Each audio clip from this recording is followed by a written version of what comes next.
बहुत समय पहले की बात है, जब दुनिया में जादू और चमत्कार आम हुआ करते थे। पहाड़ों और हरी भरी वादियों के बीच एक राज्य था, सूर्यगढ़। जैसा नाम वैसा ही काम। सूर्यगढ़ अपनी खुशहाली, कला और इंसाफ के लिए जाना जाता था। वहाँ के राजा महाराज वीरेंद्र जितने शूरवीर थे, उतने ही दयालु भी प्रजा उन्हें दिल से चाहती थी, और उनके राज में हर कोई चैन की बंसी बजा रहा था। महाराज वीरेंद्र का एक ही बेटा था, राजकुमार विक्रम। विक्रम जैसा उसका नाम था, वैसा ही वो वीर और हिम्मती था। उसने अपने पिता से राजकाज और गुरुओं से शस्त्र शास्त्र दोनों की बेहतरीन तालीम पाई थी। लेकिन इन सब से बढ़कर विक्रम का दिल दूसरों के दर्द को समझता था। वो अक्सर अपना भेष बदलकर रियासत में घूमता, ताकि आम लोगों के सुख दुख को अपनी आँखों से देख सके। इसी वजह से वो रियासत के हर इंसान का चहेता बन गया था। सूर्यगढ़ में मानो सब कुछ एकदम सही था। नदियाँ कलकल करती बहती, खेत सोने की तरह लहलहाते, और लोग बिना किसी डर के जीते थे। हर सुबह मंदिरों की घंटियों और चिड़ियों की चहचहाहट से होती, और शामें नाच गाने में ढल जाती। ऐसा लगता था जैसे देवताओं ने खुद इस धरती को अपना आशीर्वाद दिया हो। पर कहते हैं ना, हर खुशी को किसी न किसी की नजर लग ही जाती है। सूर्यगढ़ की इस चमक दमक से बहुत दूर, काले जंगलों के पार, एक अंधेरी गुफा में एक बहुत बुरी जादूगरनी रहती थी, कालानी। कालानी को रोशनी, खुशी और अच्छाई से चिढ़ थी। उसे किसी को भी खुश देखना बर्दाश्त नहीं होता था। जब उसे सूर्यगढ़ की खुशहाली की खबर मिली, तो उसकी जलन की आग भड़क उठी। उसने अपनी काली ताकतों से न जाने कितने राज्यों को खंडहर बना दिया था, और अब उसकी टेढ़ी नजर सूर्यगढ़ पर थी। उसे खास चिढ़ थी राजकुमार विक्रम से। वो सोचती, एक मामूली सा राजकुमार इतना मशहूर कैसे हो सकता है? उसकी बहादुरी के किस्से क्यों गाए जाते हैं? मैं इस राज्य की हर खुशी को मातम में बदल दूंगी। मैं इनकी हंसी को आंसुओं में डुबो दूंगी। एक दिन राजकुमार विक्रम के जन्मदिन का जश्न पूरे जोर शोर से मनाया जा रहा था। पूरा राज्य खुशी से झूम रहा था। महल को फूलों और दियों से किसी दुल्हन की तरह सजाया गया था। हवा में संगीत घुला हुआ था, और महफिल में खूबसूरत नर्तकियां नाच रही थीं। महाराज वीरेंद्र और महारानी अपने बेटे की शान देखकर फूले नहीं समा रहे थे। तभी जश्न के ठीक बीच में एक काला तूफान उठा। हवाएं सनसनाने लगी, दिए बुझ गए और संगीत थम गया। लोग घबराकर इधर-उधर देखने लगे। जब तूफान थमा, तो दरबार के बीचों बीच कालानी खड़ी थी। उसके बाल बिखरे थे, आंखें अंगारों की तरह जल रही थी, और हाथ में एक काली छड़ी थी। उसे देखते ही लोगों के दिलों में खौफ भर गया। महाराज वीरेंद्र अपनी गद्दी से उठे और गरजे, कौन हो तुम?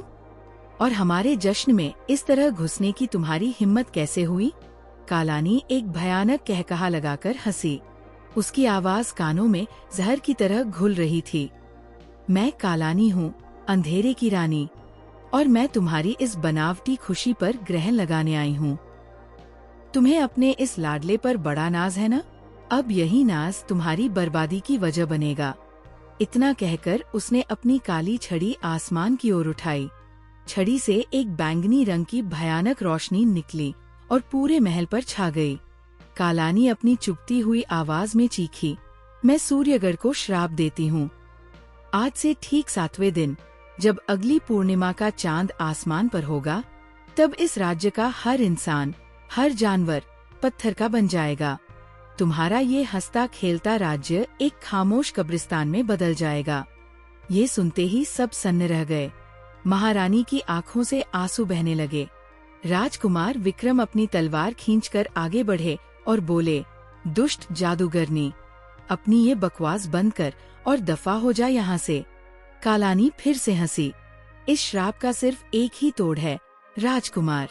अगर तुझमें दम है तो यहाँ से पूरब में 7 जादुई पहाड़ों को पार कर। उन पहाड़ों के उस पार अमृत सरोवर नाम की एक झील है। अगर तू पूर्णिमा का चांद उगने से पहले उस झील का पानी ले आया तो तेरा राज्य बच सकता है। लेकिन याद रखना, ये सफर तेरी सोच से भी ज्यादा खतरनाक है। आज तक वहाँ जो भी गया लौटकर नहीं आया। इतना कहकर कालानी फिर से काले धुएं में बदलकर गायब हो गई। पूरे महल में मौत जैसा सन्नाटा पसर गया। जहाँ एक पल पहले खुशियाँ थी, वहाँ अब डर और नाउम्मीदी का अंधेरा था। सूर्यगढ़ की किस्मत अब सिर्फ एक इंसान के कंधों पर थी, राजकुमार विक्रम। श्राप की खबर से सूर्यगढ़ पर मातम छा गया, लेकिन राजकुमार विक्रम ने हिम्मत नहीं हारी। उन्होंने वादा किया कि वो हर कीमत पर अपने राज्य को बचाएंगे। अगली ही सुबह अपने घोड़े चेतक पर सवार होकर वो 7 जादुई पहाड़ों के खतरनाक सफर पर निकल पड़े। कई दिन चलने के बाद विक्रम पहले पर्वत के पास पहुँचे। इसका नाम था माया पर्वत। दूर से ये एक आम पहाड़ लगता था, पर जैसे ही विक्रम ने चढ़ाई शुरू की, अजीब चीजें होने लगी। रास्ता अचानक आंखों के सामने से गायब हो जाता, फिर कहीं और नजर आने लगता। कभी लगता कि वो सीधा चल रहे हैं, पर खुद को वही पाते जहाँ से शुरू किया था। घना कोहरा छा जाता और उसमें डरावनी परछाइयाँ नाचती थी। विक्रम समझ गए कि ये पर्वत अपनी माया से मुसाफिरों को भटकाता है। उन्होंने आंखें बंद की और अपने गुरु की बात याद की, जब आंखें धोखा दें तो दिल और दिमाग पर भरोसा करो। उन्होंने घोड़े से उतरकर जमीन को गौर से देखा। उन्होंने पाया कि जहाँ जहाँ छोटे छोटे नीले फूल खिले थे, सिर्फ वही रास्ता असली था। बाकी सब आँखों का धोखा था। लेकिन पर्वत ने अपना जाल और गहरा कर दिया। विक्रम को अपने पिता की आवाज सुनाई दी, वी